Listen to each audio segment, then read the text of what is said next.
Mike Trout drops from a 97 to a 96 overall. Shohei Ohtani remains a 94 overall, but gets his hit per nines decreased and his walks per nine increased. I think that the reason they decreased his hit per nine is because they didn't want him to become a 95 and get too close to Trout, if I'm being completely honest with you. Jose Ramirez, he becomes a 92 overall. He gets his contact versus right increase, contact versus left decrease, and let me tell you this right now, he's still going to be a very good card, but versus left-handers, the PCI just shrunk a ton more. Ronald Acuna Jr., he becomes a 92 overall, down from a 93 overall. As he heats up, this should go back up in my opinion. Aaron Judge becomes a 91 overall as he gets a lot more power and contact versus right. Nolan Arenado continues his upward trajectory, becoming a 91 overall. Max Scherzer drops out of 91 to 90, and then Corbin Burnes hits that 90 range. Like I said previously, Corbin Burnes, it was just when it was going to happen because I knew it had to.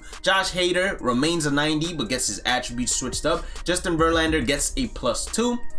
Byron Buxton remains an 89. Manny Machado is now an 89 overall. His contact numbers went up, and that's very good because that means that he's going to be a lot more usable now, especially in the higher difficulties, in particular whenever he is playing up against right-handers. Vladimir Guerrero Jr., surprisingly enough, drops out of high tier diamond, and I haven't been keeping up with Vladdy like that. That's why I'm saying surprisingly, to an 89 overall. So he is no longer high tier diamond. His price should drop, like it's gonna be obliterated. You should sell him now. Clayton Kershaw gets a +1. Freddie Freeman gets a -1. Raisel Iglesias remains in 87 overall. We have Carlos Rodon getting an 87 overall, so his quick sell price should be increasing. Mookie Betts is starting to heat up. He becomes an 87 overall. Juan Soto drops down to an 87 overall. Luis Robert goes up to an 87 overall. Yordan Alvarez becomes a diamond from gold at an 86 overall. Same thing with Tommy Edman from an 84 overall to an 86 overall.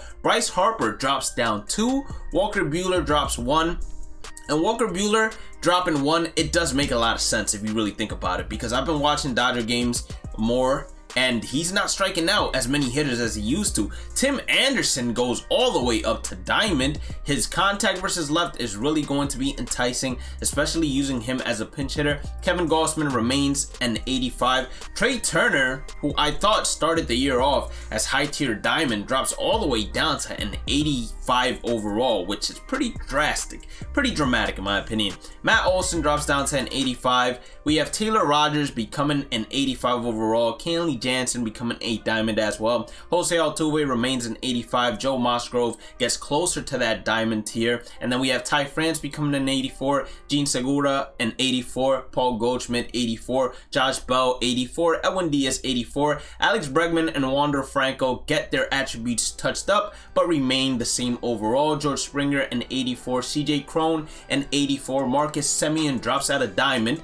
as I expected because he shouldn't be diamond in my opinion. Max Fried gets a +1. Liam Hendricks -3 drops out of diamond. Brandon Woodruff drops out of diamond. Pablo Lopez gets a +1. Jazz Chisholm gets closer to diamond at an 83. Javier Baez remains an 83. He needs to get that contact versus right up, and then he'll be a diamond. Nico Hornier remains an 83. Starling Marte remains an 83. JT gets a -1 to become an 83. Pete Alonso 83. Salvador Perez drops out of diamond to an 83. Ozzy Albies drops out of diamond instantly into an 83. Aaron Nola gets a +1. Shane Bieber drops out of diamond. Austin Hayes gets closer to diamond. Same thing with Harrison Bader. Same thing with Alek Manoah. Xander Bogaerts, it seems like he's never gonna get love unless he gets those slugging numbers up. He's not gonna hit diamond at this point. We have Will Smith dropping from an 84 to an 83. Garrett Whitlock getting an 83. Shane McClanahan getting an 83. Max Muncy, he's falling away from that diamond tier,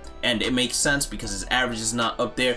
Andrew Kittredge an 82. Bo Bichette gets a -1. Zach Wheeler gets a -1. Anthony Rizzo gets a -2. And this is what they should have done originally with Anthony Rizzo. Like, he should have never been an 84 overall, let alone an 82 overall. I think his true overall should have been an 81 from the get-go. They just got taken away. Every time it's a Yankee, they get taken away when it comes to the roster updates, and they give the Yankees the most drastic roster updates in terms of upgrades you'll ever see in your life. Like, they did did it with Didi Gregorius once as well. Zach Gallen goes all the way up to gold. Lucas Giolito gets a +1. We have Travis d'Arnaud finally hitting that gold tier. Max Kepler rebounds to that gold tier as well.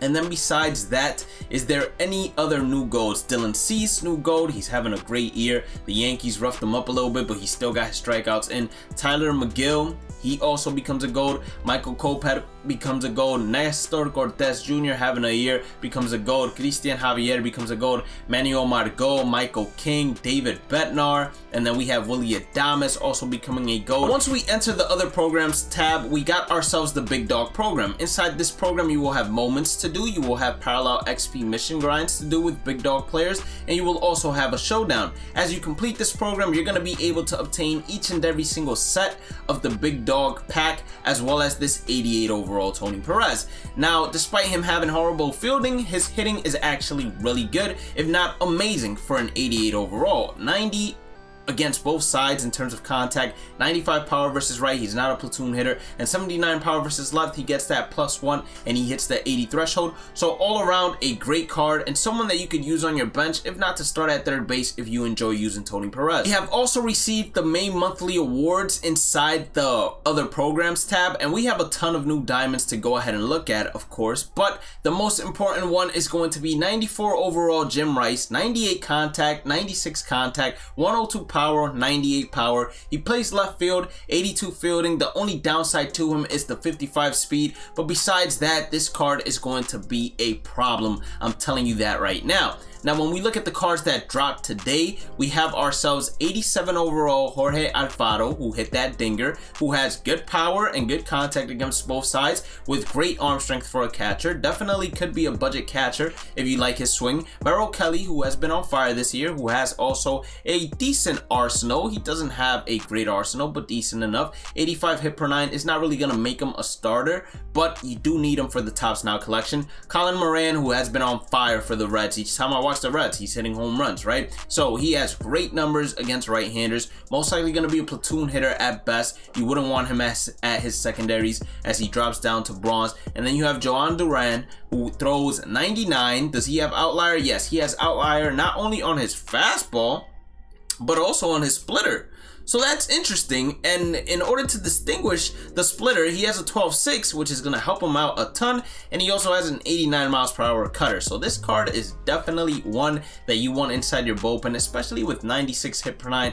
And then you have this Rowdy Tellez platoon hitter just like Colin Moran. I highly doubt he's going to be seeing too much action. You have your Topps Now week 1 moments in order to get this, and then you have the collection, which they might add a diamond later on. Don't forget to check out the featured program if you have not completed it already, as there are new missions to do this time around. Instead of it being parallel XP missions, it is stat missions, and this is something you can do in any Diamond Dynasty mode, 3K a pop, so make sure you're taking advantage and doing this ASAP. Headliner, on the other hand, is 94 overall Don Mattingly, and let me save you the trouble. I do not think this Don Mattingly card is worth it. It is a platoon hitter 100%, even though the reverse splits are actually not that bad, having 78 contact and 86 power versus left. For him to be a first baseman, you have a ton of better options available. For him to be a third baseman is a little bit more enticing, but the outfield not as much, considering he has 41 speed, unless you play in a field that can go ahead and hide him like Fenway or Ship It or something along those lines. In my opinion, it is not the headliner that you would want to see